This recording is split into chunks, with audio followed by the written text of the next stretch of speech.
And so Israel and the United States and Saudi Arabia created ISIS. And millions of Syrians are homeless. Thousands of Christians died. Thousands of them died. Yes. Churches that went back to the first century were destroyed. Pastors beheaded. Christians crucified. And America's evangelical Christian leaders sat on their butts and did nothing. Never said a word.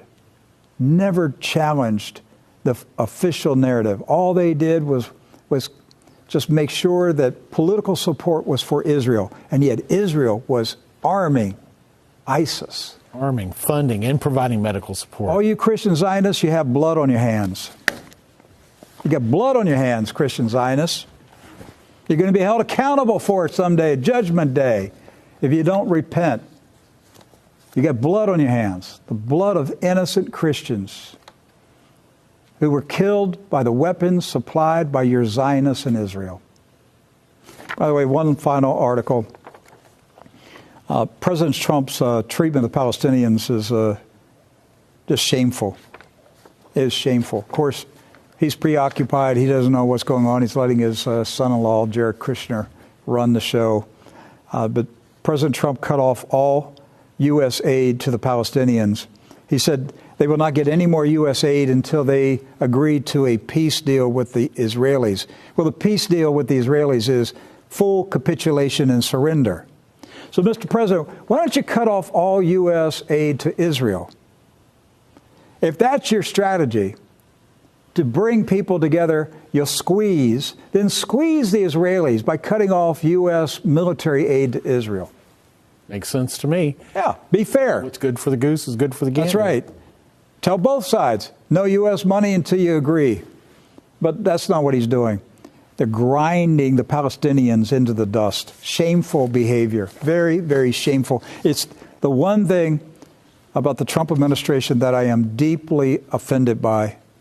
Deeply offended, grieved, and hurt by what President Trump is doing to the Palestinians. Because a lot of those Palestinians are my brothers and sisters. Yes. They love Jesus Christ with all their hearts. And they're being abused by the Israelis.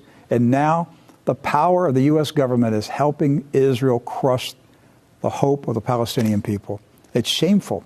Absolutely shameful. And again, all you Christian Zionists that are participating in it, giving money to John Hagee's Christians United for Israel, you're guilty. You're guilty. You're going to have to stand in front of God someday and give an account for it.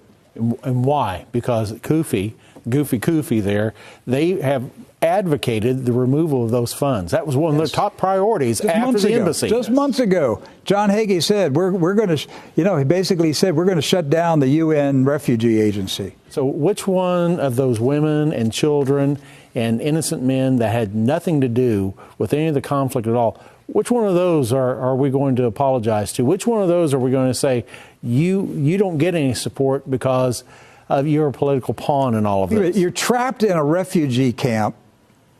You've been in a refugee camp your whole life because the Israeli Jews took your land. Right. And you've been trapped in a refugee camp. Your only food comes from humanitarian refugee assistance like the UN. And now President Trump, at the behest of the Zionists, cuts off all of the food. Where do you get your food now? Where do you get it? You're trapped in a refugee camp. Absolutely. And there's no food going to be sent in. Listen, the Jews are getting ready for the final solution of the Palestinian people. They want to eradicate them. I'm telling you, Doc, if they get their way, they're going to eradicate the Palestinians. That's where this is going. I know that sounds extreme, but what they're doing is extreme.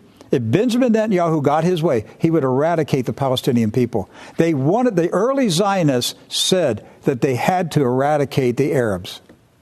That's